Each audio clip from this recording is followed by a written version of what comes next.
so intense. Look at the 3 wide top of your screen and follow that down to turn 1. See Austin Dillon on your inside. Does he get clipped? Right reared. He got clipped to the right rear.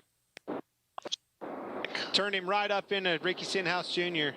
Desperation setting in. 3 wide. You're seeing it all over the place, all the way through the pack. And you said it. Darn for Ricky. What happened with the contact with Cindric?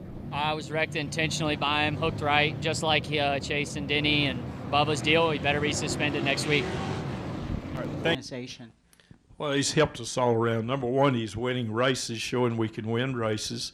He's helped Austin a whole lot. Austin's had some really good runs. He drove up to about 10th till the 2 car wrecked him in there on purpose, sort of a payback. But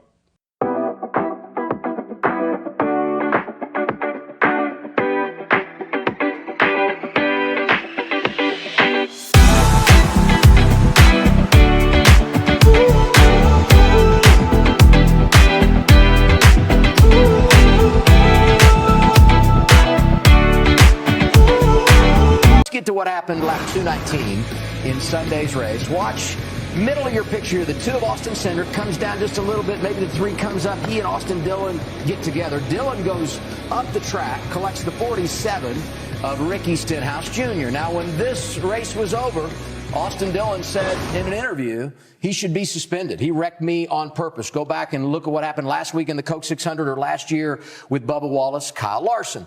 Austin Cindric has put out a long post on social media. Check it out if you would like. We won't go through the whole thing, but he definitely said, I was not wrecking him on purpose. And NASCAR agreed, saying today there will be no penalties in this situation.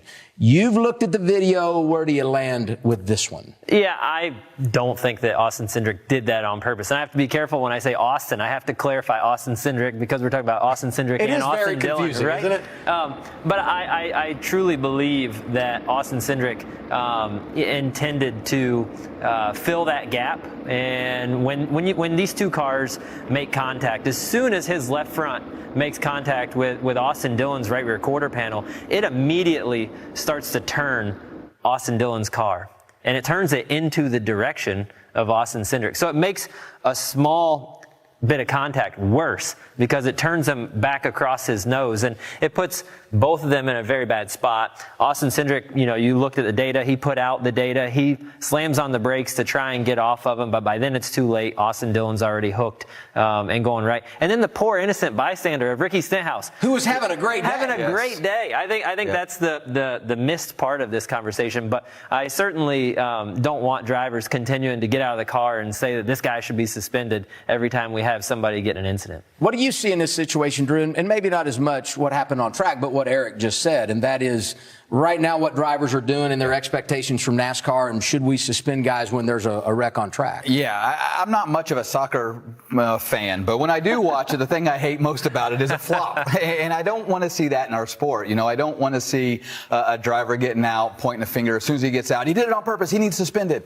That's not what we need. And in this situation, like you said, it's very tough to see what actually happens. It's in a bad spot. We had no context of why he would have wrecked him on purpose. For Austin Dillon to say that, Austin Dillon must think he did something to him earlier to make him mad. And we don't know any of that. And NASCAR looking down at it in the tower, it's not as clear cut as the 2 other references, the Chase Elliott or the Bubba Wallace one.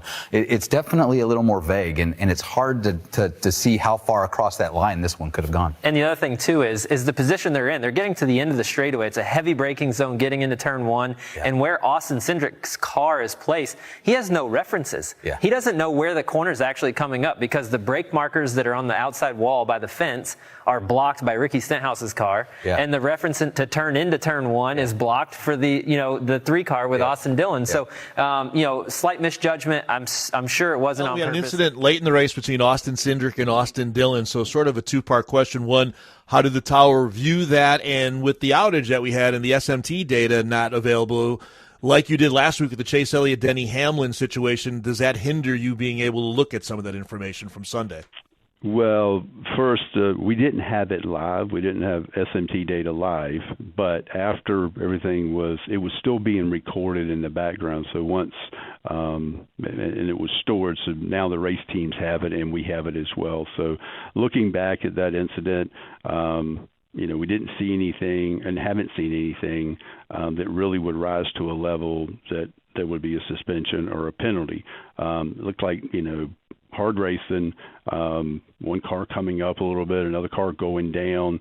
And as we said last week, we take these incidents very serious. When we see cars that are turned head on into another car, head on into the wall. So spent a lot of time yesterday looking at that, looking at all the data, looking at TV footage, and just deemed this one as really hard racing. Now we are going to have conversation with the two Austins to make sure we're all in a good place as we move forward to Sonoma. But again, looking at it and taking all the data and resources and all, we'll move forward without a penalty on this one.